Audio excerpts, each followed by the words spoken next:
Pernah nggak sih kamu merasa sekeras apapun kamu bekerja, uang itu kayak air di telapak tangan? Datang deras saat gajian, tapi menguap begitu saja lewat celah-celah jari. Lalu kamu melihat seseorang di kantor atau di lingkungan rumahmu. Penampilannya biasa saja, motornya mungkin sudah berumur, bajunya bukan merek terkenal. Tapi anehnya, dia nggak pernah kelihatan stres saat tanggal tua. Dia selalu punya dana untuk liburan atau sekedar membantu orang tuanya tanpa perlu banyak berhitung. Dulu aku pikir mereka pasti punya orang dalam atau warisan. Tapi ternyata rahasianya bukan pada berapa banyak yang mereka dapatkan, tapi bagaimana mereka memandang apa yang mereka punya. Selamat datang kembali. Hari ini kita nggak akan bicara soal cara cepat kaya atau investasi yang menjanjikan bulan ke langit. Kita akan bicara tentang sebuah seni yang sering disalahpahami, frugal living. Bukan tentang menjadi pelit, tapi tentang menjadi sadar. Bagian 1. Ilusi kekayaan.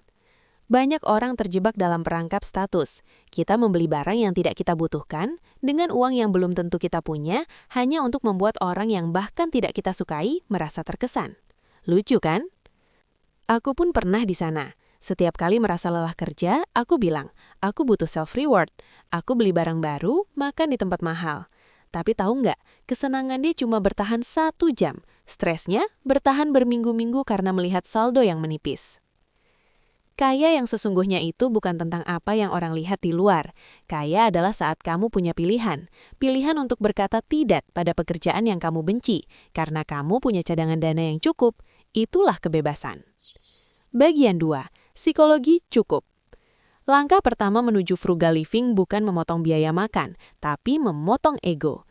Kita perlu belajar delayed gratification, menunda kesenangan kecil hari ini untuk ketenangan besar di masa depan. Coba tanya ke diri sendiri sebelum klik check out, apakah ini kebutuhan? Atau ini cuma pelarian karena aku lagi bosan atau stres? Seringkali keinginan itu hilang kalau kita diamkan selama 24 jam. Itulah kekuatan kesadaran. Bagian 3. Sistem dan langkah nyata. Sekarang gimana cara mulainya tanpa merasa tersiksa? 1. Cari kebocoran kecil. Bukan cicilan rumah yang bikin bangkrut, tapi langganan aplikasi yang nggak dipakai atau jajan kopi harian yang kalau ditotal setahun bisa beli tiket pesawat. 2. Sistem navigasi. Gunakan aturan sederhana, misalnya 50-30-20.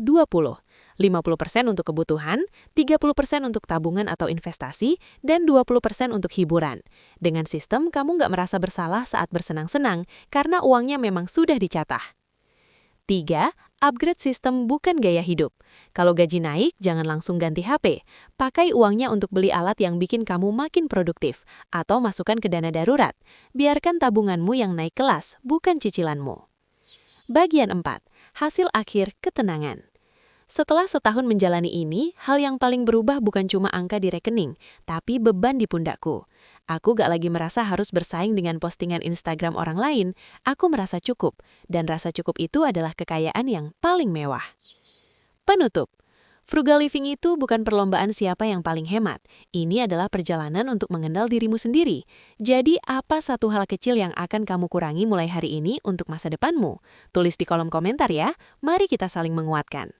Terima kasih sudah menemani sampai menit ke-13 ini. Ingat, uang adalah pelayan yang baik tapi majikan yang buruk. Sampai jumpa di video berikutnya. Tetap sadar, tetap tenang.